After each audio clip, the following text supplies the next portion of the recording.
El siguiente segmento tiene contenido o opinión. La entrevista en A Primera Hora. Analizamos los hechos del momento junto a sus protagonistas.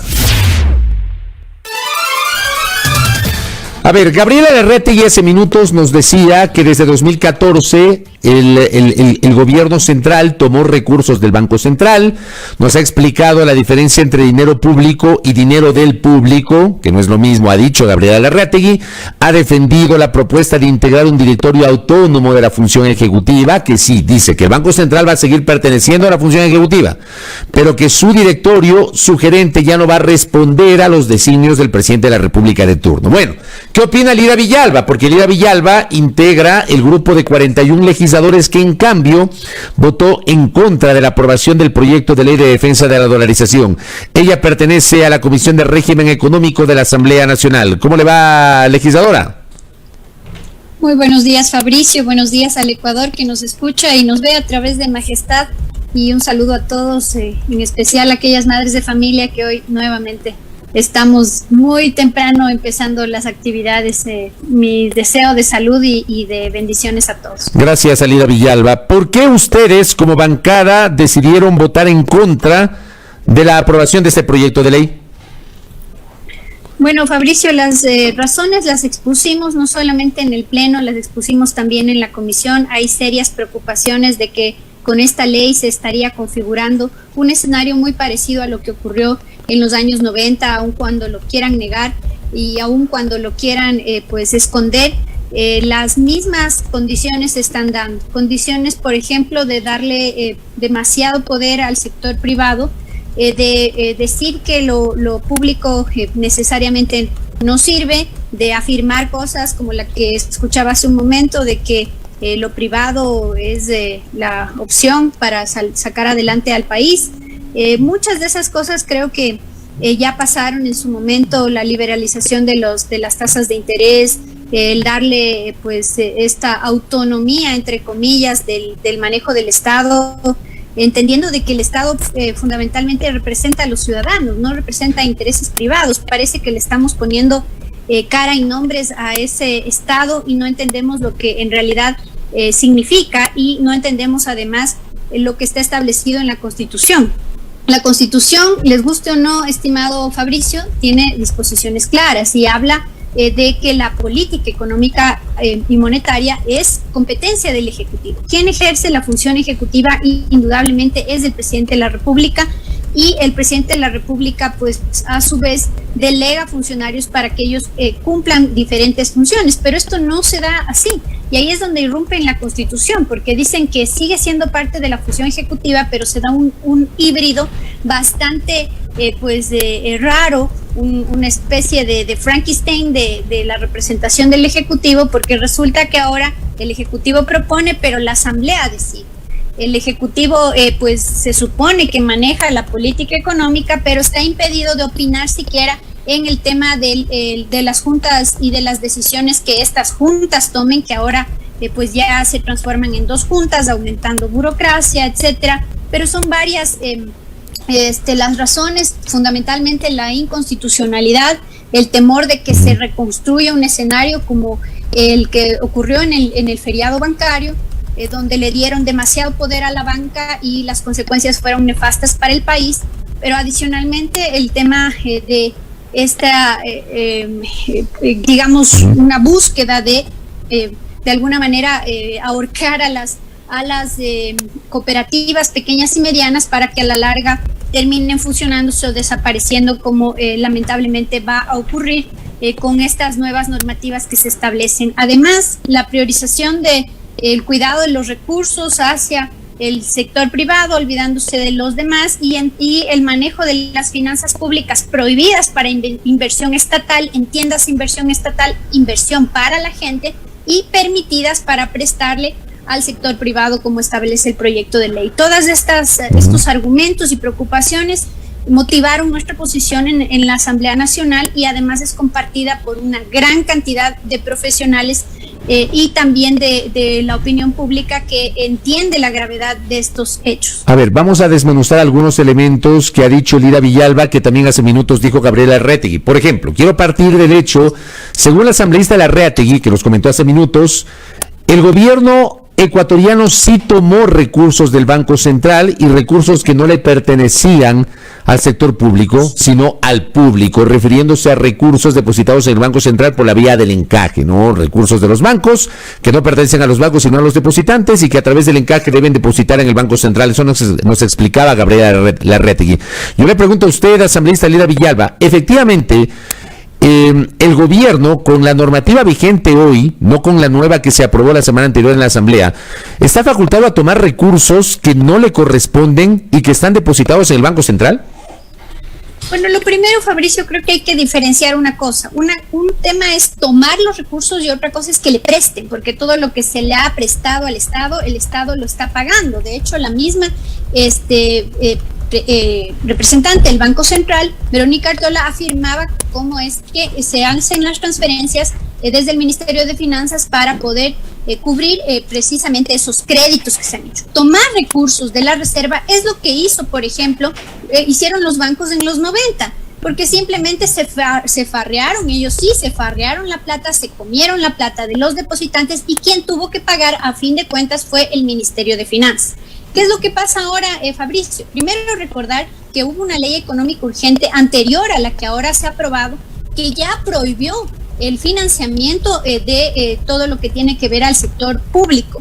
En ese sentido, pues de alguna manera se había querido impedir que hayan préstamos excesivos. Yo lo que decía es, lo racional sería que se pongan muchas reglas minuciosas para que esos recursos regresen a tiempo al Banco Central y no se impida de por vida como lo hacen ahora, porque inclusive existiendo excedentes ahora se prohíbe el uso de esos recursos, pero sí se faculta de nuevo, como le digo, al tema privado. Pero esta prohibición se amplía en este proyecto de ley. Ya no es solamente el financiamiento, es también el tema de servir de garantía, por ejemplo, para no solamente el gobierno central, entiéndase, todo el sector público, significan también universidades, significa lo que tiene que ver a los gobiernos autónomos descentralizados. Entonces el daño es inmenso de lo que se está haciendo. Recordemos además que la reserva no solamente son recursos del sector privado, son recursos que también le pertenecen al sector público, y en este caso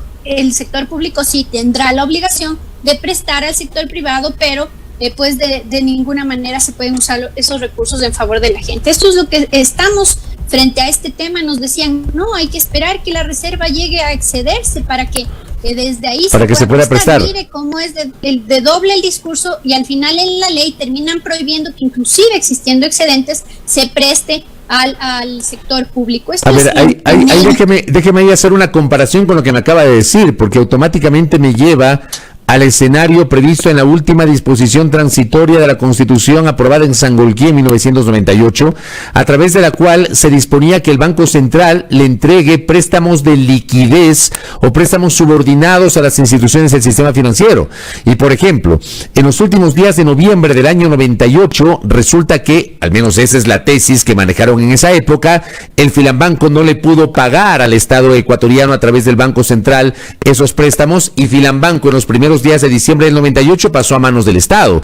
Y hubo otros bancos que finalmente, con la crisis del 99, quebraron, cerraron sus puertas sin poderle pagar al Banco Central los préstamos subordinados o préstamos de liquidez. Digo, hago esta comparación inevitable por lo que me acaba de decir.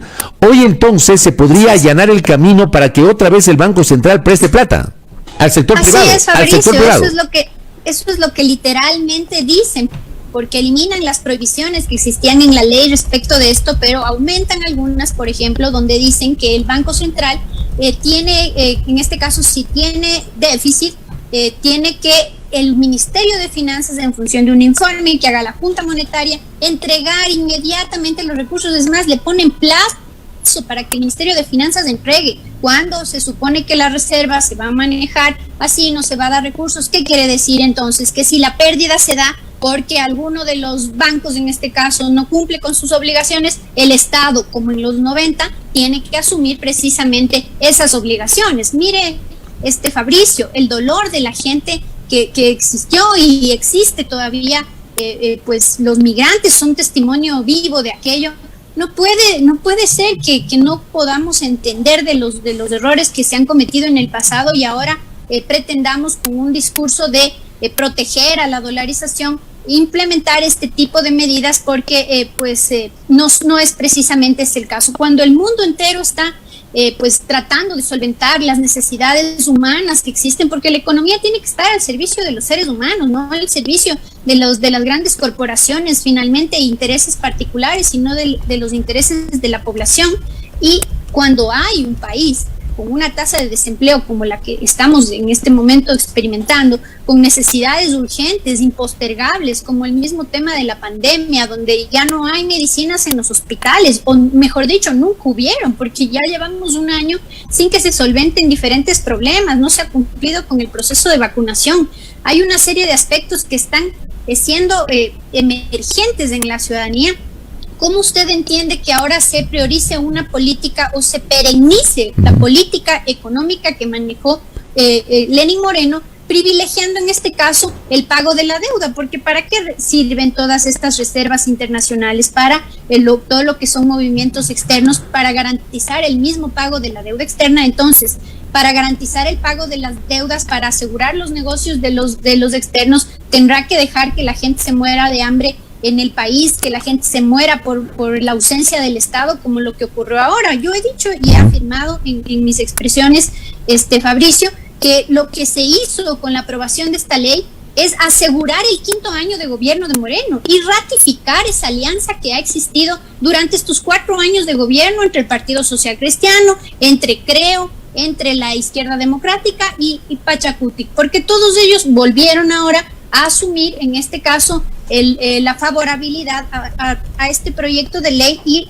desnudarse de cuerpo entero, saber que quiénes gobernaron y quiénes seguirán gobernando este país. Las preocupaciones son enormes, Fabricio.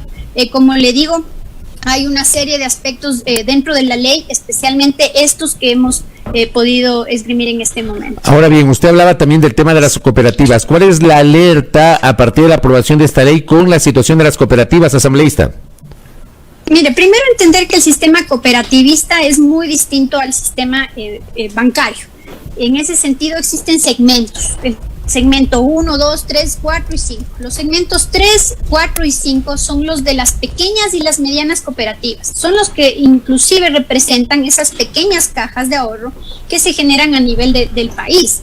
Pero ¿qué es lo que hacen con esto? Lo que hacen con esto simple y sencillamente es ponerle la vara demasiado alta, pues prácticamente imposible de cumplir, para que las pequeñas y medianas de segmentos 3, 4 y 5 desaparezcan a la larga, sea porque tengan que ser fusionadas por las nuevas disposiciones o porque tengan que desaparecer definitivamente. Entonces, ¿qué se entiende con esto cuando no se equipara lo que significa lo uno y lo otro? De que se quiere desaparecer. Hubieron denuncias inclusive en la misma Comisión de Régimen Económico, donde los representantes de las cooperativas decían: los funcionarios de la SEP son los que vienen a hablar con nosotros para pedirnos que nos fusionemos con las grandes instituciones. Entonces quieren dejar 4, 5 o las que fueran instituciones grandes y eliminar a todas las pequeñas, que son las que están en el territorio al lado de la gente, las que evitan además de manera directa que estas pirámides, que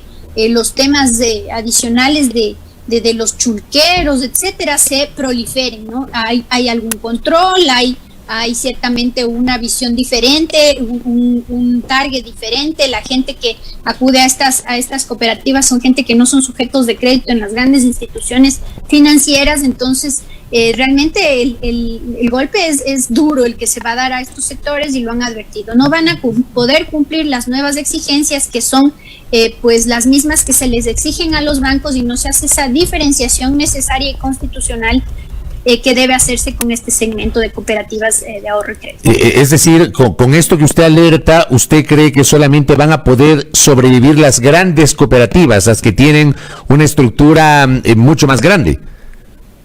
Así es, eso es lo que va a pasar, y probablemente en el fondo o el trasfondo de todo eso es eliminar la competencia y pues llegar al tema del monopolio del sector financiero, porque les están queriendo convertir, usted sabe, las grandes cooperativas especialmente ya tienen un tono de banco más que de cooperativas a nivel del país. Entonces, parece que la intención es esa, y Fabricio, realmente es preocupante lo que pasa. No puede ser que nos quieran pues pintar de que esto es autonomía, cuando lo que se está entendiendo es que lo que hay es autonomía de lo público y dependencia de lo privado. Y yo quiero insistir con esto, Fabricio, un poco regresando al tema, porque lo que dice el proyecto de ley es que los que puedan formar parte de esas juntas son solamente personas que tengan 10 años de experiencia en el sector financiero. De eso les pueden descontar apenas 4 en la docencia,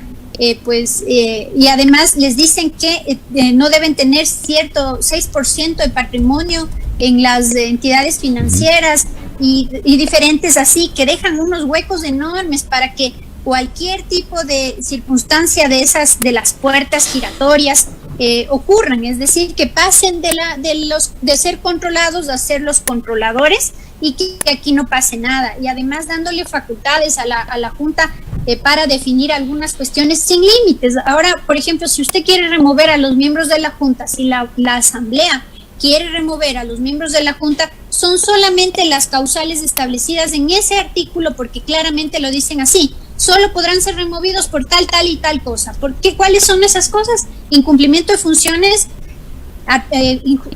inasistencias al trabajo, sentencias judiciales, pero no le ponen una serie de aspectos adicionales como los que podrían darse efectivamente. ¿Qué tal si actúan favorablemente para el tema de la banca? ¿Qué tal si no regulan las comisiones como está liberado ahora mismo? Ahora dice, no podrán, podrán establecer las condiciones de las comisiones, etcétera, pero no les ponen las máximas como debería estar en los artículos. Así se establecía. Entonces, ¿cómo va usted a exigir que cumplan funciones si no tienen el insumo, si se han derogado los principales controles que existían? Y otro de los problemas adicionales es, en el mismo sentido, Fabricio, cuando usted quiera remover, por ejemplo, a los miembros de las juntas monetarias, va a tener que esperar que la Asamblea decida. Tiene 30 y más días para ese proceso al estilo de un juicio político, y mientras tanto los funcionarios van a tener que permanecer ahí y 30 días más para que puedan ser reemplazados. ¿Dónde se le puede ocurrir esto si cuando hay decisiones de esta naturaleza el Ejecutivo tiene que actuar directamente? Ahora la Asamblea viene a ser algo así como el que va a elegir a los ministros de la función ejecutiva, porque eso es lo que representa. Si la Asamblea elige a un funcionario de confianza que tiene que ser elegido por el Ejecutivo y representante del Ejecutivo, se entiende que ahora la Asamblea va a poder designar a sus ministros. Ese es el equivalente. Entonces, estas y otras son las preocupaciones que nosotros tenemos. Indudablemente, Fabricio, la situación está dada, pero yo espero, del gobierno no espero nada, le soy sincera. No creo que el gobierno vaya a vetar este proyecto de ley. Sí, es bien complejo en el análisis constitucional esto se cae. Sí, es bien complejo que el gobierno vete primero por el tiempo. Al presidente Moreno le quedan 28 días, a la Asamblea le quedan un poquito más de 2 semanas. Entonces, si se toma, el gobierno tendría que tomarse menos de 30 días para poder vetar el actual gobierno, y ya le corresponderá a la próxima Asamblea. O sea, no veo forma de que esta Asamblea, si es que hay un veto, la conozca. No veo por ahí, creo que no va por ahí la cosa. Creo que va a sancionar favorablemente por el tema del tiempo asambleísta. Es que a eso jugaron, Fabricio, y esto es otra cosa que la ciudadanía no conoce. Es la primera vez que un proyecto de ley se demora tanto en el CAL, tanto en pasar. Ahora sí, para el tratamiento nos tomamos domingos y feriados, no se podía sesionar en esos días, con la complicidad obviamente de todos los que secundan este tema. Además, en la Asamblea se ponía en el orden del día y se pasaba al siguiente. Primera vez cuando hemos debatido otros proyectos de ley todo el día, nos convocaban a las 5 de la tarde, a las 6, a las 3 de la tarde para tratar estos temas. Tuvimos un día de debate en el Pleno, un día de debate en la comisión. Es decir, este proyecto de ley tuvo 2 o 3 días escasos de debate, y es una cosa totalmente irresponsable lo que se hicieron. Entonces jugaron precisamente a esto. jugaron a mandar al tiempo al máximo para que no hayan reacciones como las que deberían existir. Por eso le digo, la esperanza es de que obviamente haciendo un análisis constitucional y no ideológico de las cosas, pues se puedan poner en orden de nuevo los temas y no permitir que los, pues en este caso los abusos se apoderen de la política pública. Cuando hablan inclusive del conflicto de intereses, imagínense con lo que salen, de que para que no haya conflicto de intereses tienen que excusarse antes de iniciar la sesión si es que hay temas a tratarse, o sea, queda más o menos a la voluntad del servidor el tema de que exista o no conflicto de intereses, cuando debería ser algo que sea asegurado, garantizado mediante una serie de requisitos que se deban solicitar, pero eso precisamente no se da. Y yo entiendo la esperanza que pueden tener aquellos que defienden este tipo de tesis, pero la esperanza no es la misma en función de la experiencia que tiene el país respecto de lo que ya han hecho. Como dicen, no se puede poner al ratón a cuidar el queso y no se puede cometer los mismos errores durante muchas veces, y sobre todo cuando han creado tanto dolor y tanta memoria en la ciudadanía. Correcto. Asambleísta, gracias por el tiempo. Veamos finalmente qué resuelve el Ejecutivo. Muy amable por habernos atendido. Gracias, estimado Fabricio. Un abrazo a todos. Muchas gracias. Elira Villalba, asambleísta de Revolución Ciudadana. Ella integra la Comisión Legislativa de Régimen Económico y Tributario. Ahí tuvieron ustedes dos criterios de una legisladora que formó parte de los 86 asambleístas que aprobaron la Ley de Defensa de la Dolarización, y otro criterio de una asambleísta que formó parte de los 41 legisladores que votaron en contra. Dos criterios contrapuestos. A lo largo de esta semana vamos a procurar tener diversos criterios para el debate público. El día miércoles estará con nosotros la gerenta del Banco Central del Ecuador. Esperamos tener la posibilidad de también contar justamente con el ministro de Economía y Finanzas en estos días para justamente conversar en este espacio en torno a al contenido de este proyecto de ley. Y también evidentemente analistas a favor y en contra, porque eso es parte justamente del debate público y de la libertad de expresión. Aquí en la primera hora, 8:05 en la mañana.